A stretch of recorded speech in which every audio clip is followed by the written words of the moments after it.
Welcome to Ramesh cooking tale. இன்னைக்கு நம்ம தேங்காய் தொகையல் தான் எப்படி பண்ணலான்னு பார்க்க போறோம். ரொம்ப குயிக்கா ஈஸியா எப்படி பண்ணலான்னு பார்த்துலாம் வாங்க. வேண பொருட்கள் பார்த்தீங்கன்னா, நான் ஒரு முடி தேங்காவை பொடியா கட் பண்ணி எடுத்து வச்சிருக்கேன். கொஞ்சமா கருவேப்பிலை, ஒரு 5-6 காஞ்ச மிளகா, கட்டி பெருங்காயம் ஒரு 3 துண்டு எடுத்திருக்கேன். தூள் பெருங்காயமும் வேணா யூஸ் பண்ணிக்கலாம். கொஞ்சமா புளி, ஒரு டேபிள் ஸ்பூன் அளவு உளுத்தம் பருப்பு. இப்போ ஒரு பேன்ல 1/2 டேபிள் ஸ்பூன் அளவு எண்ணெய் எடுத்துக்கலாம். எண்ணெய் சூடான அப்புறமா பெருங்காயம் போட்டு நல்லா பொரிச்சு எடுத்துக்கலாம்.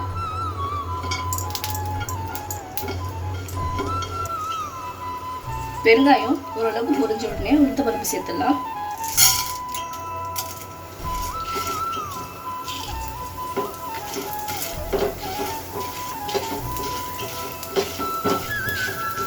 உளுத்தம் பருப்பு ஓரளவு கலர் மாறும் போதே காஞ்ச மிளகாவையும் கருவேப்பிலையும் சேர்த்துடலாம்.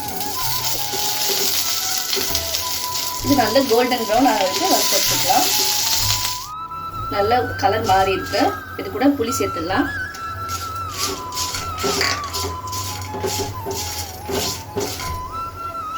அவ்வளவுதான், நல்ல பொன்னிறமா ஆயிடுத்து. ஆஃப் பண்ணிட்டு நம்ம எடுத்து வச்சிருக்க தேங்காவை இதில் சேர்த்துடலாம். லைட்டா வதக்கி விட்டுக்கோங்க.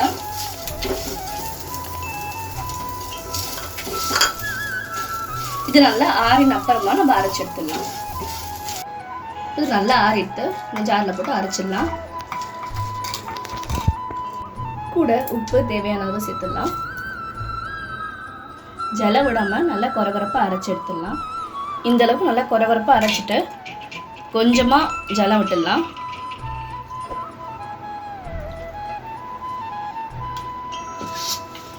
அவ்வளோதான், நல்லா அரைச்சி எடுத்தாச்சு. அவ்வளோதான், தேங்காய் தொகையல் ரொம்ப சூப்பராக ரெடி ஆயிடுது. இது சுடு சாதத்தில் நெய் விட்டு சாப்பிட்டீங்கன்னா ரொம்பவே நல்லா இருக்கும். காரக்குழம்பு வெத்த குழம்புக்கும் நல்ல ஒரு சைட் டிஷ்ஷாக இருக்கும். இதே மாதிரி நீங்களும் ட்ரை பண்ணி பாருங்க. தேங்க்யூ ஃபார் வாட்சிங். Please do like, share and subscribe.